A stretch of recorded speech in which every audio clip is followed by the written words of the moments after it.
We most certainly do talk to terrorists, no question about it. We are at war with a new form of terrorism. It's sort of the good old traditional form of terrorism, but it's sort of been packaged for the 21st century. One of the big things about countering terrorism is how do you perceive it? Because perception leads to your response to it. So if you have a traditional perception of terrorism, it would be that it's one of criminality, one of war. So how are you going to respond to it? Naturally, it will follow that you meet kind with kind. You fight it. If you have a more modernist approach and your perception of terrorism is almost cause and effect, then naturally from that, the responses that come out of it are much more asymmetrical. We live in a modern global world. Terrorists have actually adapted to it. It's something we have to too. And that means the people who are working on counter-terrorism responses have to start, in effect, putting on their Google-tinted glasses or whatever. For my part, what I wanted us to do was just to look at terrorism as though it was a global brand, say Coca-Cola. Both are fairly bad for your health. If you look at it as a brand in those ways, what you'll come to realize is it's a pretty flawed product. As we've said, it's pretty bad for your health. It's bad for those who it affects, and it's not actually good if you're a suicide bomber either. It doesn't actually do what it says on the tin. You're not really going to get 72 virgins in heaven. It's not going to happen, I don't think. And you're not really going to, in the 80s, end capitalism by supporting one of these groups. It's a load of nonsense. But what you realize, it's got an Achilles heel. The brand has an Achilles heel. We've mentioned the health, but it needs consumers to buy into it. The consumers it needs are the terrorist constituency. They're the people who buy into the brand, support them, facilitate them. And they're the people we've got to reach out to. We've got to attack that brand in front of them. There's two essential ways of doing that if we carry on this brand theme.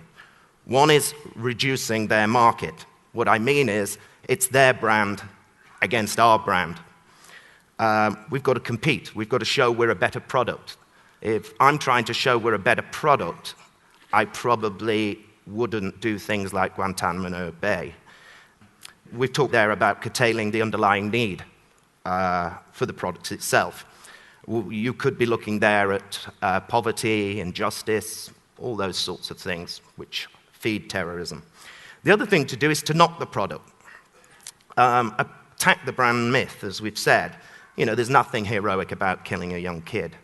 Perhaps we need to focus on that and get that message back across. We've got to reveal the dangers in the product. Our target audience, it's not just the producers of terrorism, as I've said, the terrorists. It's not just the marketeers of terrorism, which is those who finance, those who facilitate it, but it's the consumers of terrorism. We've got to get into those homelands. That's where they recruit from. That's where they get their power and strength. That's where their consumers come from. And we have to get our messaging in there. So the essentials are, we've got to have interaction in those areas with the terrorists, the facilitators, etc. We've got to engage, we've got to educate, and we've got to have dialogue. Now, staying on this brand thing for just a few more seconds, think about delivery mechanisms. How are we going to do these attacks? Well, reducing the market is really one for governments and civil society. We've got to show we're better. We've got to show our values. We've got to practice what we preach. But when it comes to knocking the brand, if the terrorists are Coca-Cola and we're Pepsi, I don't think being Pepsi, anything we say about Coca-Cola, anyone's going to believe us. So we've got to find a different mechanism. And one of the best mechanisms I've ever come across is the victims of terrorism. They are somebody who can actually stand there and say, this product's crap. I had it and I was sick for days. It burnt my hand, whatever. You believe them. You can see their scars. You trust them. But whether it's victims, whether it's governments, NGOs, or even the Queen yesterday in Northern Ireland, we have to interact and engage with those different layers of terrorism. And in effect, we do have to have a little dance with the devil.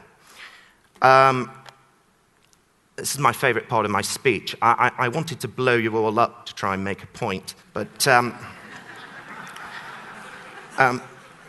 Ted, for health and safety reasons, have told me I've got to do a countdown. So I feel like a bit of an Irish or sort of Jewish terrorist, sort of a health and safety terrorist, and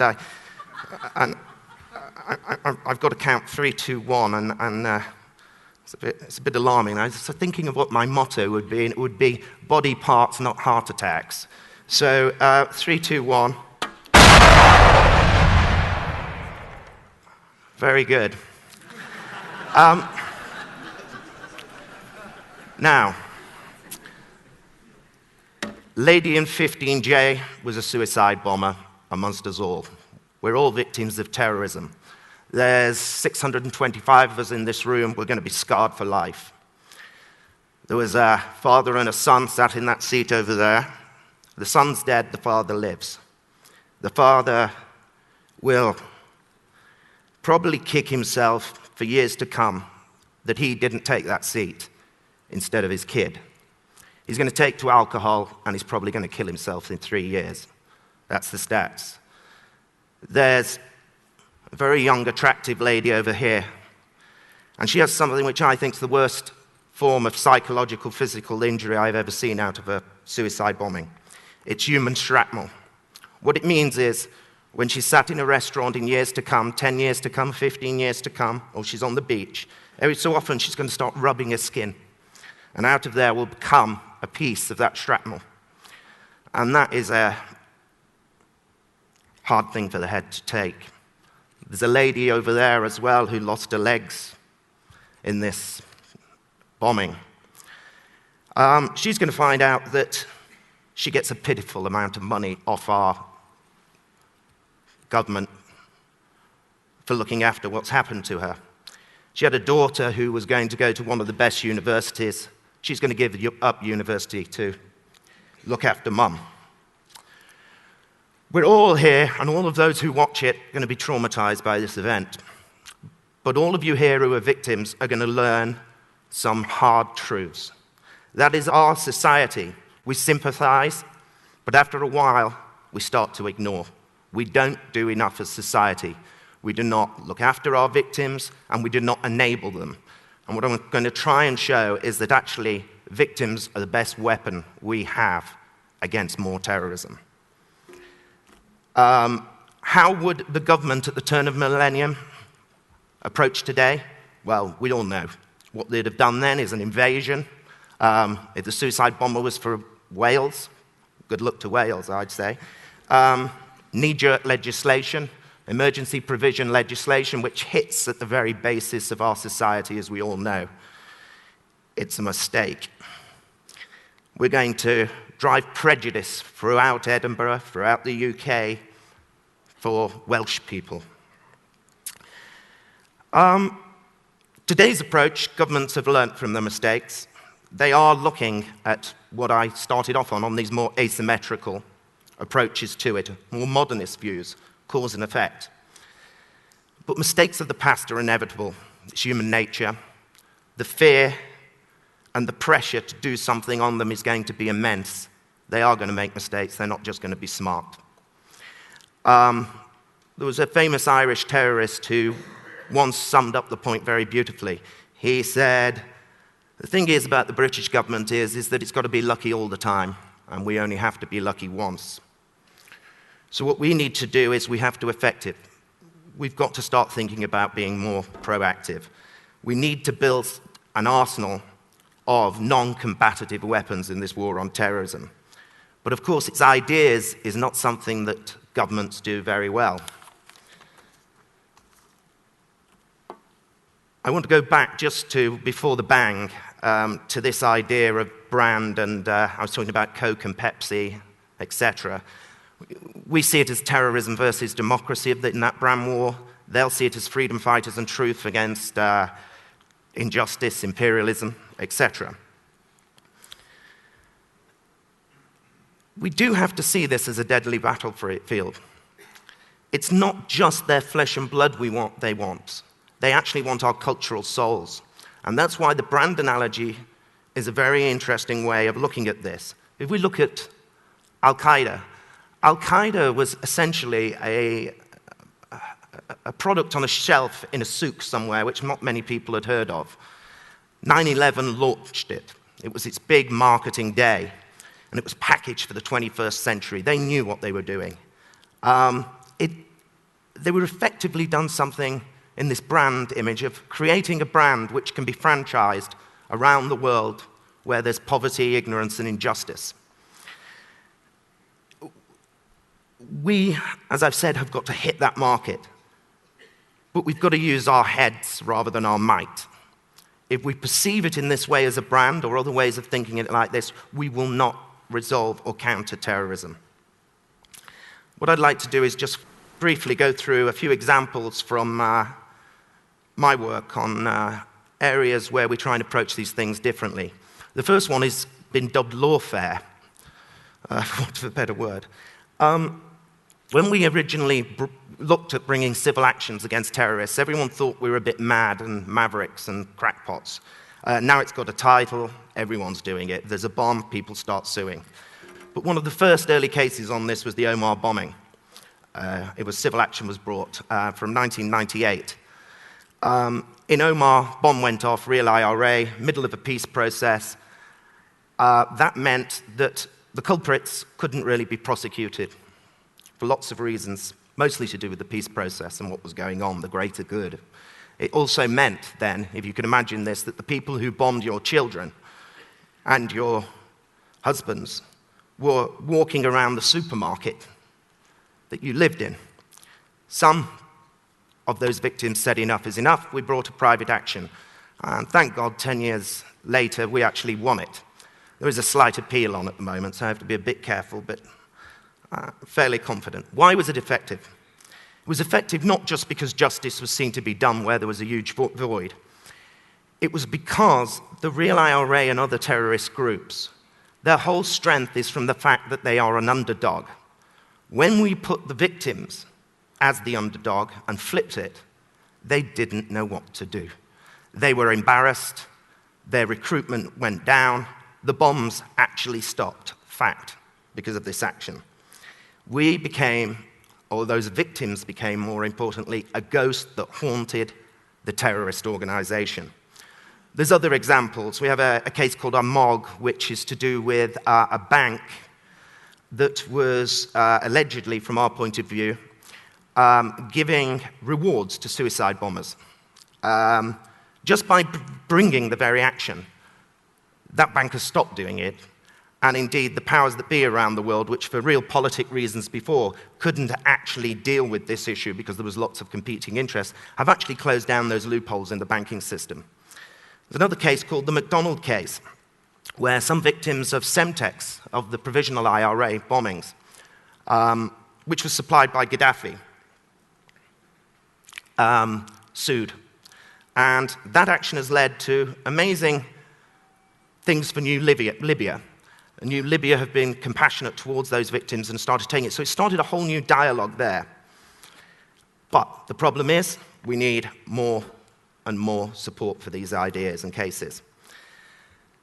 Civil affairs and civil society initiatives. A good one is in Somalia. There's a war on piracy. If anyone thinks you can have a war on piracy like a war on terrorism and beat it, you're wrong.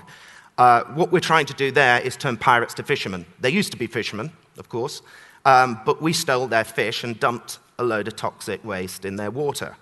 So what we're trying to do is create security and employment by bringing a coast guard along with the fisheries industry. And I can guarantee you, as that builds, Al-Shabaab and such likes will not have the poverty and injustice any longer to prey on those people. These initiatives cost less than a missile, and certainly less than any soldier's life. But more importantly, it takes the war to their homelands and not onto our shore. And we're looking at the causes. The last one I wanted to talk about was dialogue. The advantage of dialogue are obvious. Self-educates both sides, enables a better understanding, reveals the strengths and weaknesses, and yes, like some of the speakers before, the shared vulnerability does lead to trust, and it does then become, that process, part of normalization. But it's not an easy road.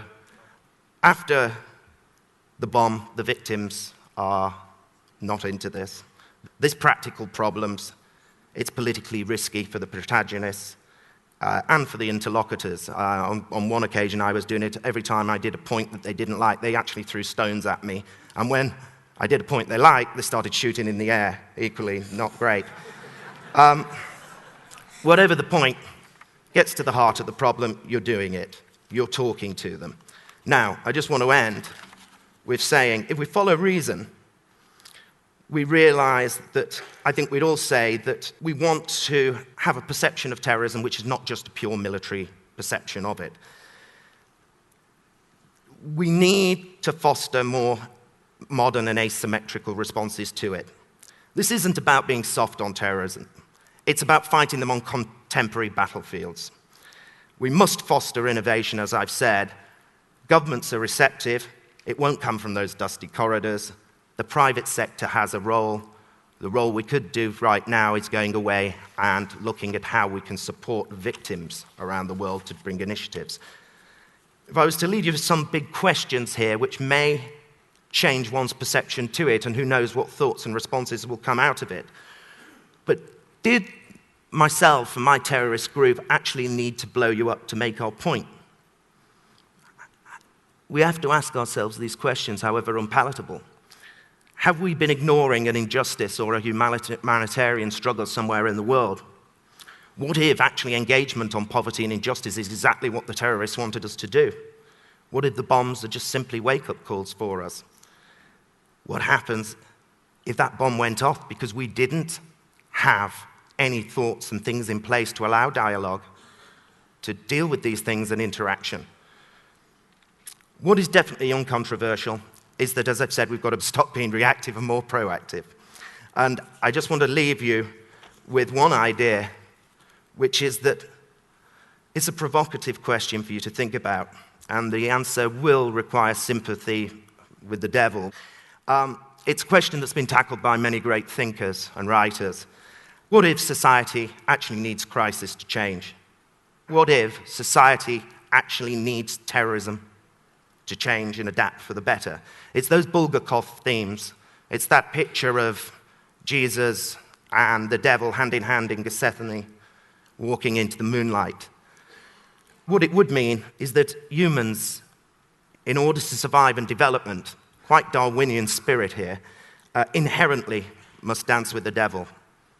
A lot of people say that communism was defeated by the Rolling Stones. It's a good theory.